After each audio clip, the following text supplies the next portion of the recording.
जिनकी सकारात्मक सोच में ही बादशाहत हो, उन्हें किसी सल्तनतों की आवश्यकता नहीं होती।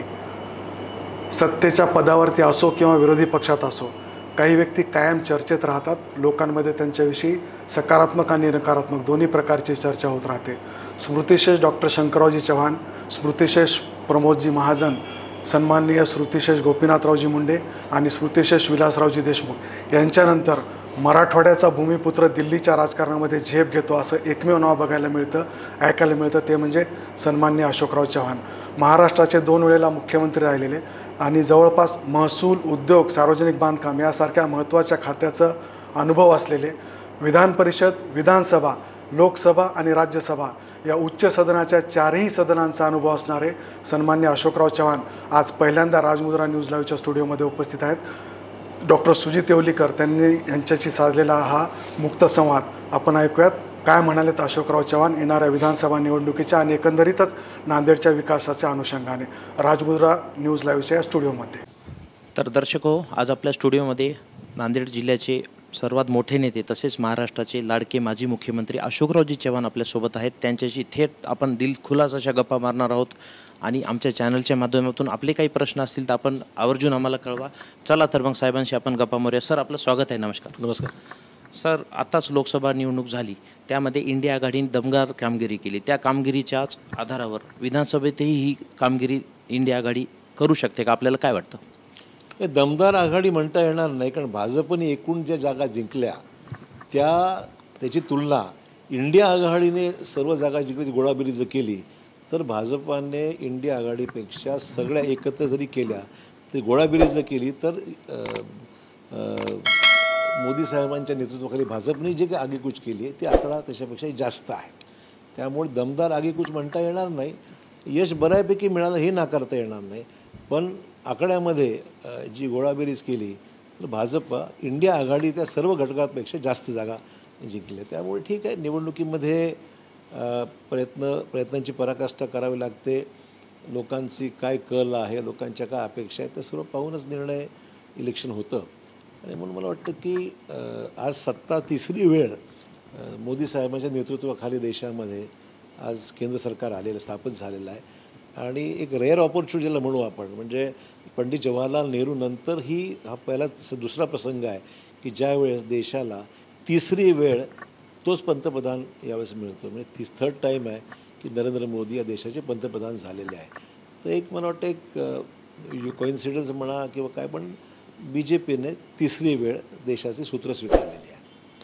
सर, 2019च्या लोकसभेमध्ये चिखलीकर साहेबांना 4,86,000पेक्षा जास्त मतं मिळाली। आपणही तिथं 4,16,000च्या वर मतदान घेतलं। दोघांची गोळाबेरीज 9 लाखाच्या वर होते। आपला भाजप प्रवेश झाल्यानंतर ही सीट आरामात निघेल असं जाणकारांचं मन होतं। बऱ्याच वेळा एक्झिट पोल देखील तसा आला होता आणि जनतेचंही तसंच मत होतं, परंतु प्रत्यक्ष तसं निवडणुकी झालं नाही। यामागं काय कारण असू शकतं? मला वाटते की आपलं जे बेसिक अप्रोचच या बाबतीमध्ये जे कॅल्क्युलेशनचं चुकीचं आहे। म्हणजे अशी गोळाबेरी जर झाली असती तर देशामध्ये अनेक चमत्कार घडले असते। म्हणजे निवडणूक अशी स्टॅटिक नाही, ती डायनॅमिक असते। येस, आकडे एकत्र केले म्हणून माझी मतं आणि त्यांची मतं एकत्र झाल्यामुळे शेवटी मतदाराला गृहीत धरता येत नाही। उमेदवाराला निवडून आणण्यासंदर्भामध्ये अनेक फॅक्टर्स हे लोकलचे असतात, राज्यस्तरावरचे जे अनेक इश्यूज असतात ते समोर येतात। नॅरेटिव्ज वेगवेगळे खरे खोटे हे सेट केल्या जातात, त्यातून लोकांचा गैरसमज निर्माण होतो आणि त्यातून शेवटी मतदान होतं। त्यामुळे मला वाटतं यावेळेची निवडणूक जी झालेली आहे ती चुकीच्या नॅरेटिव्जवर लोकांचं मतं परिवर्तन करण्याचा प्रयत्न देशात झाला, तसा महाराष्ट्रात झाला आणि तसाच नांदेडमध्ये झाला। 400 पार कशाला पाहिजे, तर संविधान बदलायचं म्हणून पाहिजे। त्यानंतर आरक्षण आपलं रद्द होणार आहे। हे प्रमुख मुद्दे, हे बाकीचे मुद्दे होतेच, पण प्रमुख मुद्दे हे आले की देशाचं संविधान बदलणार आहे, देशामध्ये जागा जे आरक्षण जे आहे ते रद्द होणार आहे, SCचं रद्द होणार, STचं रद्द, शेड्यूल्ड ट्राईबचं रद्द होणार आहे। अशा प्रकारचा नॅरेटिव्ह मग 400 पार कशाला पाहिजे, याकरता पाहिजे असं लॉजिक दाखवलं गेलं, ते साफ खोटं आहे। म्हणजे या दोन्ही केसेसमध्ये मला मुद्दाम सांगायचं आहे, सुप्रीम कोर्ट जजमेंट आहे। सुप्रीम कोर्ट म्हणते की संविधानाचा गाभा जो मूळ प्रिन्सिपल आहे ते कोणाला बदलता येणार नाही, हे सुप्रीम कोर्टचा निर्वाळा आहे, जजमेंट आहे। आता सुप्रीम कोर्टापेक्षा वर कोण जाऊ शकत नाही। त्यामुळे अशा प्रकारचा खोटानाटा प्रचार करून विशेषतः जी अल्पसंख्याकांची मतं आहेत, जी शेड्यूल कास्ट शेड्यूल ट्राईब्सची मतं आहेत, ती इतरत्र डायव्हर्ट करून त्याचा फायदा काँग्रेसने घेतला आणि त्यामुळे आणि इतर इंडियाच्या आघाडीच्या बाकीच्या लोकांनी घेतला आणि त्यामुळे भाजपच्या जागा काही प्रमाणात कमी झाल्या, वास्तव आहे. त्यामुळे आपण जे म्हणता की दोघांची गोळाबेरीज एकत्र करून असं सरळ गणित नसतं कधी. बरं सर, निवडणूकचे जे रिझल्ट आले त्याचा निकाल पाहता आपल्याला असं वाटते का की राज्यातील जनतेने त्यांच्या मतदारसंघामध्ये ज्यांनी पक्षांतर केले त्यांना नाकारले आहे, असं काही चित्र आहे? असं काही आहे असं काही सरळ असा निष्कर्ष काढण्यासारखा असा विषय असं मला वाटत नाही. कॅन्डिडेटचं इमेज, कॅन्डिडेटचं काम हाही विषय बऱ्याचशा वेळेस असतो, स्थानिक परिस्थिती हाही विषय असतो. तर मला वाटतं आज लोक एवढी सेन्सिटिव्ह आहेत की प्रत्येक विषयासंदर्भात काही ना काही लोकांचं पर्सनल मत असतंच. त्यामुळे सरसकट असं काही झालं आहे असं काही घडल्याचं मला तरी पाहायला मिळत नाही. सर, 2 महिन्यानंतरच विधानसभा निवडणूक येऊ घातलेली आहे. तर आपल्या वडिलांच्या काळापासून काँग्रेसचा बालेकिल्ला नांदेड आहे आणि अशोकरावजी चव्हाणांचाही बालेकिल्ला नांदेड आहे. तर आता येणाऱ्या निवडणुकीमध्ये हा बालेकिल्ला काँग्रेस राखेल का अशोकरावजी चव्हाण राखतील, आपल्याला काय वाटतं? नाही, अशोक चव्हाण फार लहान माणूस आहे. अशोक चव्हाणामुळे काही घडतं नांदेडमध्ये असं या फाजील आत्मविश्वास माझा अजिबात नाही आहे. मी काँग्रेसमध्ये होतो, काँग्रेसमध्ये काम केलं आणि काँग्रेस पक्षाची मांडणी ही प्रामाणिकपणे केलेली आहे. त्यामुळे जी काही ताकद नांदेडमध्ये काँग्रेसची आजपर्यंत निर्माण झाली, फेब्रुवारी महिन्यापर्यंत, अशोक चव्हाणांचा त्याच्यात खारीचा वाटा जरी म्हटलं तो निश्चित राहिलेला आहे. आणि म्हणून काँग्रेस स्थिती मी केली, कारण मी त्या पक्षात होतो. मी एका विशिष्ट परिस्थितीमध्ये भाजपमध्ये गेलो, कारण मला वाटतं की नेतृत्व मोदी साहेबांचं देशाला सर्वोत्कृष्ट असं नेतृत्व आहे, विकसित भारताची कल्पना आहे आणि नांदेडला आणि महाराष्ट्राला फायदा व्हावा, सरकार त्यांचं येतं आहे, तर मग का नाही आपण त्याच्यामध्ये सामील व्हावं. अशा विविध कारणास्तव मी भाजपमध्ये गेलो आणि मी येऊन जेमतेम 4 महिने झालेले आहेत. त्यामुळे एकदम भाजप जिंकणार का काँग्रेस जिंकणार असा विषय नाही, पण मला आत्मविश्वास आहे की प्रयत्नांची पराकाष्ठा केल्यानंतर मागेसुद्धा भाजपचे 3 आमदार होते, एक MLC होता, 4 होतेच, असं काही नव्हतं असं नव्हतं. त्यामुळे भाजपच्या अधिक जागा मी आज या पक्षात आहे आणि ज्या ठिकाणी आम्ही प्रामाणिकपणे म्हटलेलं आहे की मी जिथे काम करतो प्रामाणिकपणे काम करतो, आज मी भाजपमध्ये आहे आणि भाजपच्या जागा सर्वाधिक नांदेड जिल्ह्यामध्ये याव्या, महाराष्ट्रात याव्या, हा निश्चित माझा प्रयत्न राहणार आहे. सर, महाराष्ट्र राज्याचे जलदूत तसेच मराठवाड्याचे भागीरथ शंकररावजी चव्हाण, त्यानंतर त्यांचंच बाळकडू घेऊन आपण राजकारणात आलात, नंतर अमिता भाभी होत्या, आता श्रीजयाताई राजकारणात येऊ इच्छित आहे. तर आपण आपल्या मार्गदर्शनाखाली ती कोणते विकास कार्य घेऊन भोकर मतदारसंघाला लीड करणार आहे? श्रीजया सामाजिक कार्यामध्ये येण्याची तिने इच्छा दर्शवलेली आहे. शेवटी उमेदवारी पक्ष ठरवते. भाजपमध्ये सुद्धा येणारा उमेदवार जो कोणी द्यायचा उमेदवारी त्याची पॉप्युलॅरिटी, काम आणि लोक जनमत काय हे विचारात प्रामुख्याने घेतलं जातं आणि त्यामुळे श्रीजया बाबतीतसुद्धा जो निकष इतरांना तो तिलाही लागू होईल हे स्पष्ट आहे. दुसरी गोष्ट अशी आहे की हा मतदारसंघ जो माझा राहिलेला विधानसभेचा, मी ज्यावेळेस सदस्य होतो त्यावेळेसपासून या मतदारसंघाने खूप आम्हावर प्रेम केलं आहे. चव्हाण परिवारावर मनापासून प्रेम केलं आहे, नांदेडनीच केलेलं आहे असं नाही की, आणि खूप लोकांनी साथ दिलेली आहे. अनेक कारणं आहेत, आम्ही कामं करतो, पुढे करत जाऊ आणि त्यामुळे श्रीजयाला कामाच्या सगळ्या या प्रयत्नांची पराकाष्ठा करून आतापर्यंत जी कामं झाली ती पुढे न्यायची आहेत. एक वारसा आहे, एक बॅकग्राऊंड आहे. राजकारणाचा बाळकडू तिला वेगळं सांगण्याची गरज नाही, कारण घरामध्येच ते वातावरण आहे. त्यामुळे ते करू शकेल असा माझा आत्मविश्वास आहे. आगामी काळामध्ये अनेक चॅलेंजेस आहेत. त्याच्यामध्ये आपल्याकडे बेरोजगारी हा विषय मोठा आहे, राज्यामध्ये आहे. बेरोजगारी ही कशी कमी करता येईल? आता 100% कोणी बेरोजगारी दूर होऊ शकत नाही, कारण की त्याला अनेक कारणं आहेत आणि त्यासाठी बेरोजगारी संदर्भामध्ये आता नवीन योजना भरपूर आल्या आहेत. तरुणांना प्रशिक्षणासंदर्भामध्ये 10,000 रुपयापर्यंत त्यांना म्हणजे मानधन म्हणा काय इनिशियली त्यांना एम्प्लॉयबल करण्याकरता शासनाने स्कीम काढलेली आहेत. महिलांच्या बाबतीमध्ये काढली आहे, बचत गटाच्या बाबतीमध्ये काढलेली आहे. जे कर्ज आहे त्याची मर्यादा 10 लाखाहून 25 लाख करण्यात आलेली आहे. अशा अनेक योजना आहेत ज्या शासनाने आणल्या आहेत. त्यामुळे त्याचा एक पर्याय म्हणून उपलब्ध करून द्याल आणि एम्प्लॉयबल करण्याच्या बाबतीमध्ये ट्रेनिंग आणि अनेक गोष्टी आहेत. आणि रोजगार मेळावे जिल्ह्यामध्ये घेऊन जो आपल्याकडे होतकरू जो शिकलेला मुलगा आहे, शेवटी त्याला मेरिटमध्ये यावंच लागेल. कुठेही गेलं, कुठलं आरक्षण जरी मिळालं तर शेवटी मेरिटमध्ये यावंच लागणार आहे आणि मेरिटमध्ये आल्यानंतर मग तो क्वालिफाय होतो.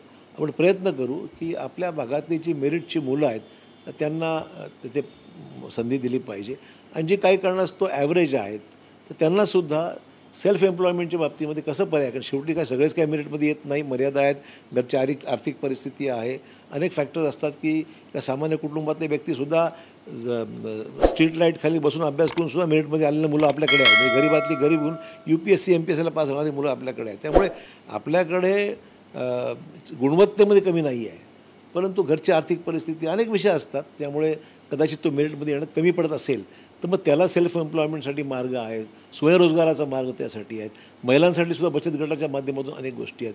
तर मला वाटतं सगळ्याचं कॉम्बिनेशन पाहून आपल्या भागामध्ये, जिल्ह्यामध्ये, मी तर मराठवाड्याचा विचार करेन, म्हणजे श्रीजयाचा जिथं प्रश्न आहे, ज्या मतदारसंघात ती राहू इच्छिते त्या भागात संधी मिळाली तर मला वाटतं की रोजगाराचा प्रश्न काही अंशी तर तिला सोडवण्यामध्ये मी स्वतः मदत निश्चित करेन, कारण तो भाग माझा राहिलेला आहे आणि मग माझी मदत तिला राहीलच. पण लोकांचं प्रेम संपादन करून जिल्ह्यातले जे प्रश्न आहेत, सिंचनाचे प्रश्न आहेत, पाणी पुरवठ्याचे प्रश्न आहेत, रोजगाराचा प्रश्न आहे आणि मराठा आरक्षणाचा विषय आहे, OBCचा विषय आहे, हे सगळं सांभाळत तिला पुढं ही चॅलेंजेस स्वीकारत तिला मार्गक्रमण करावं लागेल. बरोबर आहे सर. आपण 2 वेळा राज्याचे मुख्यमंत्री होतात, याशिवाय काँग्रेसचे प्रदेश अध्यक्ष देखील होतात. तर सध्या आपलं जे मॅनेजमेंट आहे ते पण हाय लेवलचं आहे. तर काँग्रेसचे असे काही नेते आहेत का जे आपल्या भविष्यामध्ये आपल्यासोबत संपर्कात आहेत, जे आपल्यासोबत येऊ इच्छितात? नाही, मला माहिती, ज्या दिवशी मी भाजपात प्रवेश केला मला अनेकांनी हा प्रश्न केला माध्यमांनी, तुमच्याबरोबर किती लोक येणार आहेत. मी त्यांना स्पष्ट सांगितलं, मी कुठल्याही लोकप्रतिनिधीला, आमदार असो, खासदार असो किंवा माझे चाहते जेवढे आहेत, एकालाही मी सांगितलं नाही की तुम्ही या पक्षात या किंवा दुसऱ्या पक्षात राहा, असं काही सांगितलं. हा जे प्रत्येकाचा वेगवेगळा इश्यू आहे. त्यामुळे मानणारा वर्ग हा काँग्रेसमध्ये सुद्धा आज आहे, जो मलाशी माझी काही व्यक्तिगत थोडी भांडण कोणाशी अजिबात नाही. मी त्या पद्धती राजकारणच करत नाही. मी भाजप स्वीकारलं याचा अर्थ त्यांनी स्वीकारावं न स्वीकार त्यांचा प्रश्न आहे तो. त्यामुळे मी कोणाला काही हे केलेलं नाही, फोर्स केलेलं नाही आहे. त्याला वाटलं यायचं तर मदतीला मी तयार, त्याला वाटलं नाही यायचं त्यांनी निर्णय घ्यावा. त्यामुळे अनेक लोक जे आहेत, काही लोक आली माझ्याबरोबर, कार्यकर्ते आले, काही लोक तिथे राहिले. त्यामुळे आणि कसं असतं, बऱ्याच लोकांना स्थानिक जी मतदारसंघाची परिस्थिती असते तो पाहून निर्णय घ्यावा लागतो. त्यामुळे अनेकांचे ते विषय आहेत. त्यामुळे मी कोणाला काही आग्रह धरलेला नाही, जे आले त्याचं स्वागत आहे. सर, आपण सत्तेमध्ये राहून अनेक वेळा विकास कामे केलेली आहेत आणि राज्याचं आणि जिल्ह्याचं नेतृत्व देखील केलं आहे. तर केंद्राकडून आपल्यास काही अशी मोठी संधी मिळू शकते का, किंवा आम्हा नांदेडकरांसाठी काही गुड न्यूज आहे का? कशा बाबतीमध्ये? लाल दिव्याबद्दल. नाही, मी काही कुठल्या अपेक्षेने भाजपामध्ये गेलेलो नाही आहे, पहिली गोष्ट. दुसरी गोष्ट, माझ्या भाजपा प्रवेशामुळे एक ॲडव्हान्टेज असा आहे की सत्तेमध्ये, केंद्रामध्ये आज भाजपा आहे आणि त्यामुळे या सत्तेचा फायदा नांदेडला, मराठवाड्याला मिळावा हीच माझी भूमिका आहे. रेल्वेचे प्रश्न महाराष्ट्रातले, मराठवाड्यातले विशेषतः, त्याला गती मिळावी, पैसे मिळावे, निधी मिळावा. नांदेड वर्धा लाईन आहे, ती तातडीने मार्गी काम चालू आहे, ती मार्गी लागली पाहिजे. नांदेड लातूर लाईन आहे, नांदेड बिदर लाईन आहे. हे प्रश्न जर मार्गी लागले तर मला वाटतं बरं सगळ्या गोष्टी आणि तुम्ही म्हणल्याप्रमाणे दुहेरीकरण जे आहे रेल्वेचं, ट्रॅकचं, जे मनमाडपासून सिकंदराबाद, ते झालं तर आपला जो स्टॉप आहे, आता नांदेड नांदेड परभणी झालेलं आहे. तर आपल्याला उर्वरितसुद्धा सेक्शन आपल्याला करून घ्यायचं आहे आणि हे एक विकासात्मक महत्त्वाचं काम आहे. आता एअर कनेक्टिव्हिटी चांगली झालेली आहे. नांदेडमध्ये जवळपास 6 ते 7 फ्लाईट्स, 6-7 ठिकाणी जाणाऱ्या फ्लाईट नांदेडून सुरू झाल्या. कनेक्टिव्हिटी वाढलेली आहे. मुंबईची कनेक्टिव्हिटी अद्याप व्हायची आहे, त्यामुळे मुंबईचं होऊन जाईल, काही दिवसांचा प्रयत्न चालला आहे. मुंबईला सुद्धा जोडल्या गेलं पाहिजे. तर नांदेडची आज कनेक्टिव्हिटी निश्चित विमानसेवेने चांगली इम्प्रूव्ह झालेली आहे. रेल कनेक्टिव्हिटी आहेच, रेल्वेज आहेत, पण अजून माझं म्हणणं, वंदे भारतसारखी एक्सप्रेस जर हैदराबादला गेली नांदेडून, तर हैदराबाद एक चांगलं हब आहे आपलं, की नांदेड मुंबईला जायला कदाचित जास्त वेळ लागू शकतो, पण हैदराबादचं अंतर हे 3-3.5 तासात जाऊ शकतं वंदे भारतसारख्या गाडीने. त्यामुळे हे सगळे विषय एक अजेंडा डोळ्यासमोर निश्चित आहे आणि आगामी 5 वर्षामध्ये केंद्रातल्या सरकारच्या माध्यमातून मराठवाड्याला, महाराष्ट्रातून नांदेडला विशेषतः न्याय देण्याचा माझा प्रयत्न राहणार आहे. सर, महाविकास आघाडीच्या काळात आपण मंत्री होतात, धडाडीचे काही निर्णय आपण घेतले होते. कोरोना काळातही आम्ही आपलं काम पाहिलेलं आहे. त्याशिवाय महत्त्वाचा निर्णय आपण एक घेतला की नांदेडला, जालना टी पॉईंटला जोडून समृद्धी महामार्ग आणणे. अर्थातच तो निर्णय इथल्या सगळ्याच लोकांसाठी अतिशय महत्त्वाचा आहे. भूमी अधिग्रहण देखील झालेलं आहे. तर सर, आपल्याला प्रत्यक्ष प्रवास त्या रस्त्यावर कधी करता येईल? नाही, मला वाटतं की हा साधारण आता ह्याची किंमत साधारण एक 13,000 कोटीच्या आसपास त्या प्रकल्पाची किंमत आहे. तो मी मंजूर करून घेतला, त्याला मंत्रिमंडळाची मान्यता मिळाली आणि भूसंपादनाची प्रक्रियासुद्धा बरीचशी पूर्ण झाली आहे. काही सेक्शन्समध्ये काही अडचणी आहेत, लोकांचा विरोध जमीन संपादनाच्या दरासंदर्भात आहे. प्रकल्पाला विरोध नाही आहे, पण काही ठिकाणी जमिनीचे दर काही भागामध्ये की जिकडे रेडीरेकनं चुकलेलं आहे ते असल्यामुळे कमी दर मिळतो, इतर ठिकाणी जास्त मिळतो, असं तफावत काही ठिकाणी निर्माण झाल्या असल्यामुळे 1-2-3 ठिकाणी थोडंसं काम अडलेलं आहे. परंतु मला टेंडर्ससुद्धा काही प्रमाणात निघालेली जातात आणि ते काम अपेक्षित मला वाटतं 2 वर्षाच्या कालावधीमध्ये हे काम पूर्ण व्हावं असा आपला प्रयत्न आहे आणि पुढील 5 वर्षामध्ये निश्चितच ते पूर्ण होईल. पण 2 वर्षाच्या कालावधीमध्ये ते काम पूर्ण व्हावं आणि अडचणी ज्या आहेत त्या दूर झाल्या पाहिजेत. सर, आपण मंत्री असताना नांदेड शहरात देखील काही वरचे रस्ते आणले, ज्यामुळे आज आपल्याला दिसते की बाबा VIP रोड असेल किंवा भागीरनगर रोड असेल किंवा बायपास असेल, प्रत्येक ठिकाणी मोठे रोड आलेत राज्याचे, जे की महापालिका करू शकत नव्हती. तर सर, नांदेडमध्ये शिक्षणाचा हब आहे, याशिवाय डॉक्टर लेनला 5 जिल्ह्यातून लोक येतात, त्यामुळे गर्दी खूप आहे, ट्रॅफिकचा प्रश्न मोठा आहे. तर राज कॉर्नर ते SP ऑफिस या रस्त्यावर काही प्रस्तावित मार्ग आहे का उड्डाणपुलाचा? माझ्या माहितीप्रमाणे तर अद्याप तर माझ्या नजरेस काही आलेलं नाही आहे. किंबहुना मधल्या काळात मी पालकमंत्री होतो याच्या अगोदर, त्यावेळेसुद्धा माझ्यासमोर असा विषय काही चर्चेमध्ये आलेला नाही आहे. माझ्या दृष्टीने शहरातील ट्रॅफिक नियंत्रण करणं आणि ती व्यवस्थितपणे हाताळणं हा एक महत्त्वाचा विषय आहे, जो महानगरपालिका आणि पोलीस डिपार्टमेंट दोघांनी लक्ष घातलं पाहिजे. बऱ्याच ठिकाणी ट्रॅफिक जॅम होतं आहे, लोक ट्रॅफिकला माणसं कमी आहेत, बऱ्याच जंक्शनला माणसंच नसतात असंही घडतं आणि त्यामुळे नांदेडमध्ये हा विषय अर्जन्सी ह्याला आहे आणि माझा प्रयत्न राहील की हे सगळं कसं ईज करता येईल, कसं सोपं करता येईल हा प्रयत्न. आता खरंच बोलायचं झालं तर आता राहिलाच महिनाभर नंतर निवडणुका आहे, सगळे राजकीय पक्ष हे इलेक्शन मोडमध्ये गेलेले आहेत आणि सरकारसुद्धा जवळपास इलेक्शन मोडमध्येच आहे. त्यामुळे मला वाटतं हा 2 महिने 2.5 महिने दैनंदिन काम तर होत राहील, परंतु अधिकांश जे काही नवीन निर्णय घ्यायचे असतील तर त्याला अवधी हा लागणार आहे आणि निवडणुकीनंतर खरी इनिंग ही निवडणुकीनंतर सुरू होईल. त्यामुळे 2-2.5 महिन्यानंतरच आपल्याला हे सगळ्यामध्ये काही गती दिसेल. बरं सर, 10% जो अध्यादेश दिला त्यावर जरांगे पाटील समाधानी नाही आहेत आणि परत ते आंदोलनाला बसले. त्यांची अशी अपेक्षा आहे की OBC मधूनच मिळावं. आणि दुसरा महत्त्वाचा मुद्दा आहे की नेमकं राज्य शासन हे आरक्षण देऊ शकतं की केंद्र शासन, कारण 50%ची मर्यादा वाढवली पाहिजे अशी आपली मागे मागणी होती. तर आपलं यावर सखोल मत काय आहे? नाही, पहिली गोष्ट अशी आहे की राज्यामध्ये मराठा आरक्षणाच्या प्रश्नासंदर्भामध्ये जरांगे पाटलांनी जो पुढाकार घेतला त्याबद्दल मी त्यांचं अभिनंदन करतो. अतिशय मेहनतीने आणि सामान्य कार्यकर्त्याने पूर्ण मराठा समाजाची मनं जिंकलेली आहेत आणि म्हणून त्याच्या मागे जनसमुदाय मोठ्या प्रमाणावर आहे, मान्यच करावं लागेल आणि त्याचाही मी नितांत आदर करतो. अनेक वेळा त्यांना भेटतो आणि त्याची मतं समजून मी त्यांना सांगितलं आहे की हा आरक्षणाचा मुद्दा कायमस्वरूपी मार्गी लागावा, याकरता ज्या गोष्टी अडलेल्या आहेत तर मी स्वतः पाठपुरावा करेन एक समाजाचा एक नागरिक म्हणून, असं मी त्यांना स्पष्ट आहे. त्यामुळे जे काही झालं आत्तापर्यंत हे त्यांनी प्रयत्न केले आणि सरकारने प्रतिसाद दिला म्हणून झालेलं आहे, हे निश्चित त्यांना क्रेडिट दिलंच पाहिजे. दुसरा विषय असा आहे की अनेक लोकांना ग्रामीण भागामध्ये विशेषतः माहिती कमी आहे की 10% आरक्षण देण्यात आलेलं हे माहितीच नाही आहे.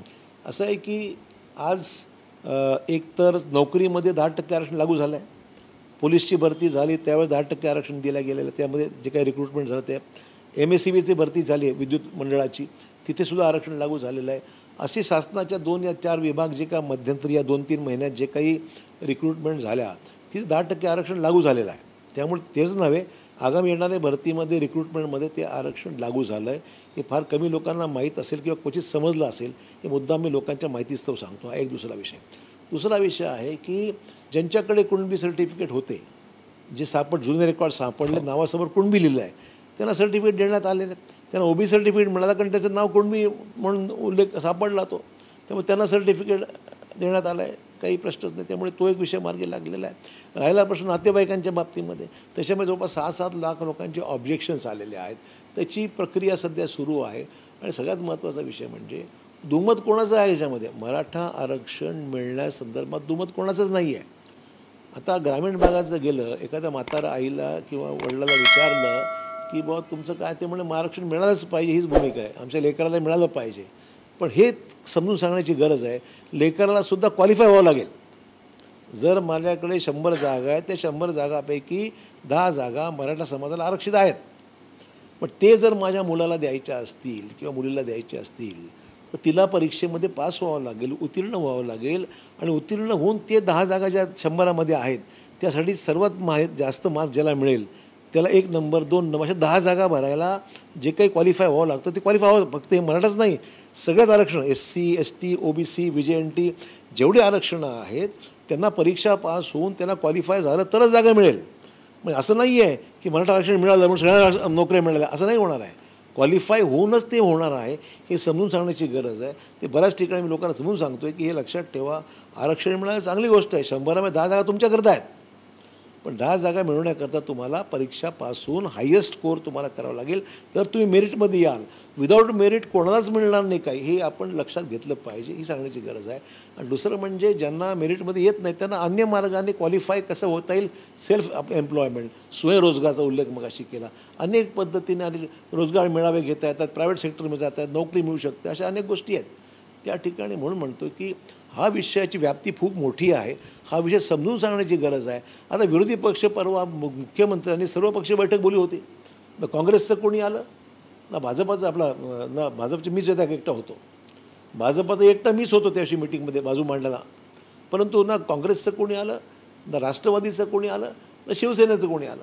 म्हणजे आणि ही भूमिकाही सांगत नाही, कारण त्यांना आपोआप मतं मिळतात का नाही. त्यांनी हा विषय आपल्या राजकीय फायद्यासाठी हा विषयाचा उपयोग ही महाविकास आघाडी करून घेत आहे, हे दुर्दैव आहे. हा विषय कुठला राजकीय पक्षाचा विषय नाही आहे, समाजाचा विषय आहे. याला कोणीही राजकारणासाठी आता काय झालं आहे की मग यांच्या महायुतीच्या विरोधामध्ये म्हणून आपोआप मतं महाविकास आघाडीला, आणि म्हणून त्यांनी काहीच बोलायचं नाही. म्हणून मुख्यमंत्री परवा म्हणाले की तुम्ही भूमिका स्पष्ट करा. तुम्ही जो म्हणाला OBCच्या मधून, मग तुमची भूमिका असं आहे की सभागृहामध्ये मराठा आरक्षणाचा कायदा सर्वांनी मिळून पास केला. मराठा आरक्षण द्यावं हा कायदा ज्यावेळेस 10% बाबतीमध्ये कायदा सभागृहात सादर झाला त्यावेळेस सर्वपक्षीय लोकांनी एकमताने तो पारित केला की 10% आरक्षण जो काय तो बरोबर आहे. आता हा जो विषय आला हा त्यावेळेस कोणी बोललं नाही, पण आजही महाविकास आघाडीमध्ये कोणी बोलत नाही, या विषयावर कोणी बोलतच नाही. मुख्यमंत्री म्हणाले कुठलाही निर्णय घ्यायचा असेल तर सर्वमत काय आहे. मी तर म्हणेन एवढंच नाही, ग्रामपंचायतीमध्ये जाऊन चौकशी करा, ग्रामपंचायती ग्रामसभा जर बोलवली तर ह्याच्यामध्ये काय मतं निघणार आहेत. म्हणजे म्हणून मी मागे जाहीर बोललो, सामाजिक सलोखा राज्यामध्ये बिघडता कामा नये, ही आज काळाची गरज आहे. आमचं म्हणणं हा प्रश्न मराठा समाजाचा आवश्यकच महत्त्वाचाच आहे. आणि तुम्ही मगाशी म्हणला टिकेल की नाही शंका आज लोकांना, त्याही मी मुद्दाम खुलासा करतो. सुप्रीम कोर्टाने सुरुवातीला जे जजमेंट दिलं होतं त्याच्यामध्ये या त्रुटी ज्या काढल्या होत्या, त्या शिंदे समिती आणि शुक्रे समिती दोन्ही समित्या येऊन गेल्या, त्यांनी त्याच्यात त्रुटी ज्या निघाल्या होत्या, एकाने कुणबी सर्टिफिकेट द्यायच्या बाबतीमध्ये शिंदे समितीने सगळं शोध घेतला. शुक्रे समितीने मागासले पण मराठ्यांचं कसं आहे हे सांगण्याविषयी अभ्यास करून प्रत्येक जिल्ह्यात भेटी घेतल्या, लँड होल्डिंग किती आहे, किती नोकरी किती लोकांना आहे, एम्प्लॉयमेंट किती लोकांना मिळालेली आहे, आर्थिक परिस्थिती कशी आहे, सगळ्याचा अभ्यास केला. ते अभ्यास करून त्यांनी तो निर्णय अहवाल सादर केला, ज्या अहवालामध्ये मराठा समाजा मागासलं पण कसं आहे हे सिद्ध केलं. आणि ते सिद्ध करून मग तो कायदा पारित झाला. म्हणून आता स्टे नाही ना, आत्तापर्यंत याला स्थगिती कुठल्याच कोर्टाने दिलेली नाही आहे. त्यामुळे वारंवार जे सांगितलं जातं आहे ते चुकीचं यासाठी आहे की आपण जे चांगलं चाललं आहे त्याच्यामध्ये मिठाचा खडा टाकून काहीतरी शंका निर्माण करण्याचं काम चाललं आहे. मला वाटतं ते तसं न करता जे वास्तव आहे ते आपण स्वीकारलं पाहिजे. खरं आहे ते फॅक्ट आहे आपल्याला. तर आत्तापर्यंत कोर्टाने त्याला रद्द केला असतं ना निर्णय. सर, मनोज जरांगे पाटील यांच्या आंदोलनाचा जास्तीत जास्त फटका सत्ताधारी पक्षांना आतापर्यंत बसलेला आहे. येणाऱ्या विधानसभेमध्ये हीच परिस्थिती राहील का, असं चित्र आहे का? नाही, मला वाटतं की याच्यामध्ये अधिक क्लॅरिटी, अधिक स्पष्टता, अधिक त्यातले जे बारकावे जर व्यवस्थितपणे लोकांना समजून सांगितलं. मी गेलो ना अनेक ठिकाणी, लोकसभेमध्ये मी गेलो, समजून लोकांना मान्य पटलं ते की तुम्ही म्हटलं ते बरोबर आहे. मग जे बरोबर आहे ते बरोबर आहे आणि जे राहिलं असेल त्याचे प्रयत्न केला पाहिजे. बरोबर. मला काही त्याच्यामध्ये फार म्हणजे खोटं बोलून काही करावं असं भूमिका अजिबात नाही आहे. आरक्षण मिळालेलं आहे ते लोकांपर्यंत कळलं पाहिजे. आरक्षणाचे फायदे काय होतात तेही कळलं पाहिजे. आरक्षणामुळे काय होणार तेही सांगितलं पाहिजे. सगळ्यांना धडाधड नोकऱ्या मिळतात हे चुकीचं आहे. त्यामुळे ज्यांना मिळालं त्याला क्वालिफाय शेवटी अभ्यास करावाच लागेल. त्याचे सारथी आहे ना, सारथीमधून तुम्हाला शिकायला स्कॉलरशिप मिळते. काही IRS झाले, काही IPS झाले, काही डेप्युटी कलेक्टर झाले, काही लोक शिकून पास झालेत ना.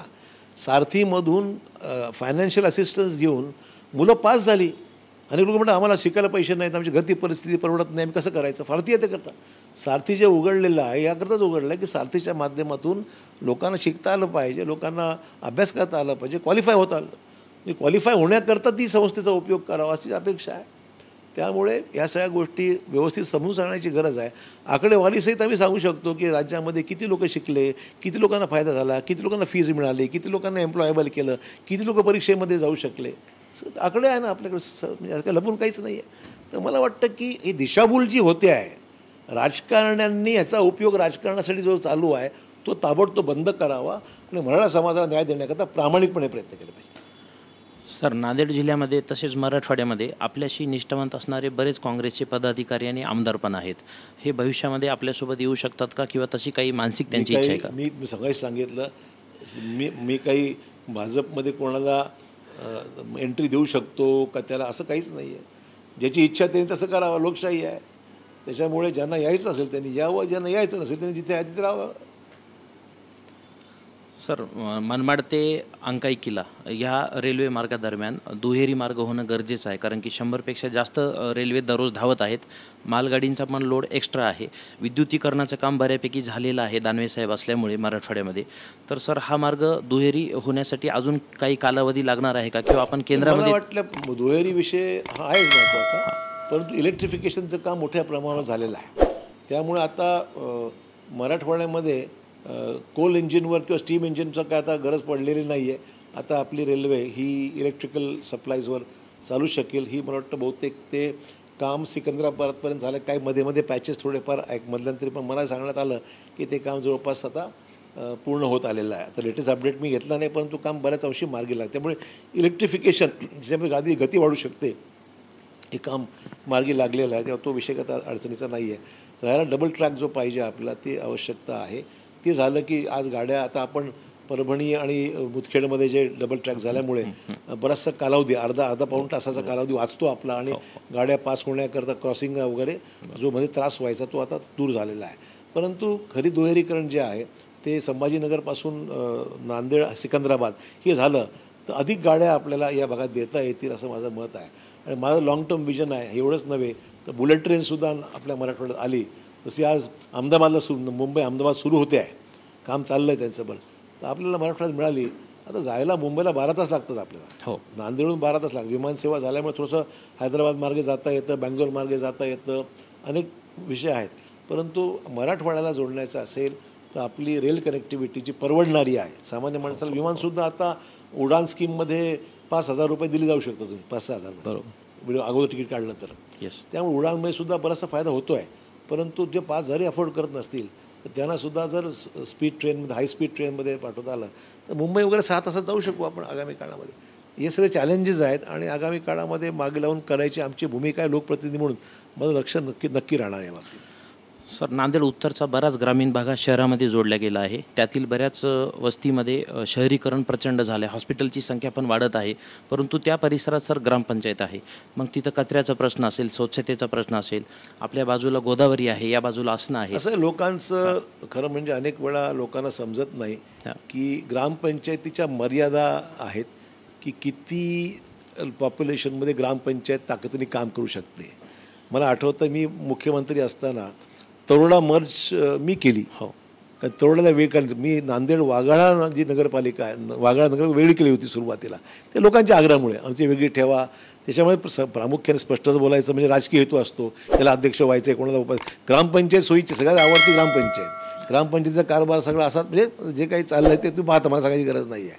त्यामुळे ग्रामपंचायत राहावी पहिल्यांदा इच्छा असते. हे पुढाऱ्यांची इच्छा असते ग्रामपंचायत राहावी म्हणून.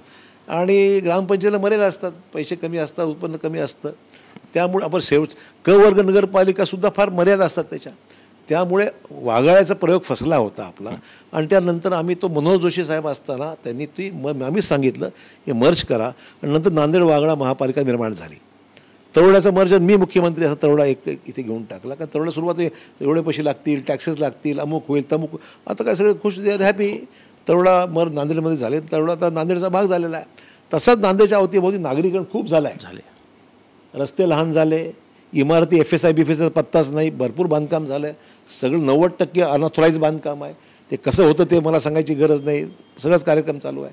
त्यामुळे अल्टिमेटली जी परिस्थिती आता सराफ्याची एकेकाळी होती, आज सराफा मोठा केला आम्ही. मधल्या काळात मी पालकमंत्री असता सराफाचे मोठे केले, सराफे रस्ते मोठे केले, सराफा जाण्याची परिस्थिती आज आहे. पण एकेकाळी सराफा जाऊ शकत नसतो. लहान एवढा गल्ली बोळा होतं. वजिराबादला आपण जाऊ शकत नव्हतं. वजिराबादचा रस्ता मोकळा केल्यामुळे तो पूल झाला तिकडे. त्यामुळे हे जे प्रकरण घडतात ही प्रामुख्याने ग्रामपंचायतीनंतर मधला जो संक्रमण काळ असतो त्या कालावधीमध्ये बरंचसं काही घडतं, जिथे अतिक्रमण वाढतात, चुकीची बांधकामं होतात, अमर्याद बांधकामं होतात, FSIचं उल्लंघन केलं जातं आणि ग्रामपंचायतीचा कारभार चालू असतो. त्यामुळे माझं मत वेगळं आहे, व्यक्तिगत मत आहे. लोकांना आवडेल ना आवडेल, पण कालांतराने मी बोललं पटतं लोकांना की तू म्हणणं बरोबर आहे म्हणून. तर लोकांनी ठरवायचं आहे. मग सर तो भाग आपण महापालिकेत घेऊ शकतो का? कुठला? वाडी ग्रामीण. लोकांची इच्छा आणि आमदारांची इच्छा विचारून घ्या आमदारांना काय. सर आमदार आपल्याच शिंदे गटाचे आहेत. असू द्या ना, पण प्रत्येकाचं मत काही ना काय असतं. त्यांची मतं आज वेगळी आणि माझी मतं थोडीशी न पटणारी असू शकतात. त्याच्यामुळे मला काही जास्त बोलायचं नाही. बरं सर, जाता जाता एक शेवटचा प्रश्न. अशोकरावजी चव्हाण यांच्या तोंडातून बाहेर पडणारा प्रत्येक शब्द हा मीडियामध्ये ब्रेकिंग न्यूज ठरत असतो आणि आज सर्वसामान्य दर्शक आपल्याला पाहत आहेत, राजमुद्राचे प्रेक्षक देखील आपल्याला पाहत आहे. आपण आमच्या माध्यमातून कोणता शब्द जनतेला देणार? ब्रेकिंग न्यूज म्हणजे मेकिंग न्यूज काहीतरी आपल्याला करता आली पाहिजे. ब्रेकिंग न्यूजमध्ये आज अनेक त्याचा अर्थ अनर्थ दोन्ही असतात. माझे मत एवढं you should be news maker, म्हणजे जे चांगलं घडतं त्याच्यातून बातमी देण्यासारखी असावी आणि त्यातून काहीतरी चांगलं दिसतं आहे. सकारात्मक राजकारण करणारा माणूस आहे. मला निगेटिव्हिटी माझा इंटरेस्ट नाही आहे. अनेक लोक आता माझे विरोधक मी पाहतो रोज सोशल मीडिया निगेटिव्ह टाकत राहतात. माझं काय म्हणणं, निगेटिव्ह जरूर करा, पण तुमचं काहीतरी पाहिजे बोला ना. तुम्ही इलेक्शनला उभं राहू इच्छिता, तुम्ही काय करू इच्छिता, तसे मला शिवाय देऊन तुम्ही मोठं होऊ शकत नाही. तुमची आजची दुर्दैवाने नांदेडमध्ये गेल्या 15, 20, 25 वर्षामध्ये एक पद्धत पडलेली आहे की तुम्हाला मोठं व्हायचं अशोक चव्हाण शिवाय द्या. त्यापेक्षा अशोक चव्हाणांना बोलणार तुम्ही स्वतःवर बोला की तुम्ही काय करणार, तुम्ही कसं विकास करणार, आतापर्यंत तुम्ही काय केलं, पुढे तुम्ही काय करणार. एक तुमच्यासमोर काहीतरी ऑब्जेक्टिव्ह असलं पाहिजे, एक दूरदृष्टी असली पाहिजे, करायची इच्छाशक्ती असली पाहिजे आणि पॉलिटिकल विल असलं पाहिजे. तुम्ही काहीच नाही आणि फक्त अशोक चव्हाणांना शिवाय त्याला मतं मिळतात. मग ठीक आहे, अशोक चव्हाणांचा विरोध एक म्हणजे अशोक चव्हाण जसा वाढतो आहे तसा अशोक चव्हाणांचा विरोधक पण वाढतो आहे याची मला जाणीव आहे. मग ठीक आहे, विरोधक असला पाहिजे, मी काही तक्रार करतच नाही की लोकशाहीमध्ये विरोध असतो तर मला काय टॉलरेट करतो, मला काही फरक पडत नाही त्याने. परंतु अशोक चव्हाणांना आपण शिवाय द्यायला की आपण मोठा होतो ही जी काही समज आहे तो माध्यमांनी पोचवावं लोकांपर्यंत की तुम्ही तुमचं बोला. अशोक चव्हाण वगळून जर काही बोलला तर तुम्हाला व्हॅल्यूच नाही. तुम्हाला म्हणजे तुम्ही अशोक चव्हाण बोलल्यावरच व्हॅल्यू तुमची वाढते असा गैरसमज आहे, तो दूर केला पाहिजे. तुम्ही स्वतःवर बोला काहीतरी. माझं म्हणणं एवढंच आहे, नांदेडमध्ये भरपूर करण्यासारखं आहे, पॉझिटिव्ह करण्यासारखं आहे, सकारात्मक करण्यासारखं दूरदृष्टी ठेवा, लोकांचे प्रश्न सोडवा. मला वाटतं सफिशियंट. भरपूर लोक तुम्हाला मतं मागायची गरज पडणार नाही, आपोआप मिळतील. पण शिव्या देणं हा एकमेव जो कार्यक्रम आहे तो काय मला काय स्वारस्य त्याच्यामध्ये नाही आहे. बरं सर, आपल्या इथे एक मेडिकल कॉलेज आहे आणि तिथं बऱ्याच समस्या आहेत. त्यामध्ये आपण सुपर स्पेशालिटी असेल, अँजिओग्राफी असेल, CT स्कॅन असेल, MRI असेल, अशा परिस्थितीमध्ये रुग्णाला कधी घाटी हॉस्पिटल औरंगाबादला तर कधी हैदराबादला जावं लागतं. आपल्या इथं मोस्टली शेतकरी आहेत आणि शेतमजूर आहेत. अशा लोकांना सुपर स्पेशालिटी फॅसिलिटी आपण नांदेडमध्ये देऊ शकतो का भविष्यात? मी मधल्या या 15 दिवसापूर्वी केंद्रीय आरोग्यमंत्री JP नड्डा यांच्याशी भेट घेतली. त्यांना मी लेखीच दिलं आहे की अनेक योजना अशा आहेत की ज्याला केंद्र सरकारचं फंडिंग मिळतं, बऱ्यापैकी मिळतं. सुपर स्पेशालिटीचा उल्लेख त्याच्यामध्ये आहे. त्यामुळे माझा प्रयत्न राहणार आहे की आगामी काळामध्ये केंद्राकडून जर नांदेडच्या मेडिकल कॉलेजला काही अर्थसहाय्य किंवा सुपर स्पेशालिटी किंवा अन्य काही विभाग सुरू करता आले ज्याला केंद्राचा अर्थसहाय्य आहे तो नांदेडमध्ये आणण्याचं माझी इच्छा आहे आणि त्या पद्धतीने माझा प्रयत्न मी सुरू केला आहे. सर, आपल्याशी बातचीत करून आम्हाला खूप आनंद झाला. अतिशय समर्पक अशी उत्तरं दिलीत, कोणत्याही प्रश्नाला आपण टाळलं नाही आणि अतिशय दिलखुलासाची बातचीत झाली. दर्शक हो, ही मुलाखत कशी वाटली आम्हाला आवर्जून कळवा. वेळोवेळी आपण चव्हाण साहेबाला भेटत जाऊ, त्यांच्याकडून काही आपल्या समस्या असतील तर त्या मांडत जाऊ. या मुलाखती संदर्भात आपल्याला काही सूचना असतील तर आपण सांगाव्या. आपला कुठला प्रश्न प्रलंबित असेल तर आपण जरूर कमेंट करा. ती कमेंट देखील आम्ही चव्हाण साहेबांपर्यंत आपल्या चॅनलच्या माध्यमातून पोहोचू. सर, आपण वेळ दिलात, आभारी आहे सर, धन्यवाद. नमस्कार. दर्शको, हे होते अशोकरावजी चव्हाण यांच्याशी आपण चर्चा केली. इथंच मी आपली रजा घेतो. कुठेही जाऊ नका, बघत राहा फक्त आणि फक्त राजमुद्रा न्यूज लाईव्ह. धन्यवाद. मनोरंजनाचं प्रबोधन, करमणुकीचं उद्बोधन, बातमी अचूक, माहिती बिनचूक. पाहत रहा राजमुद्रा न्यूज लाईव्ह.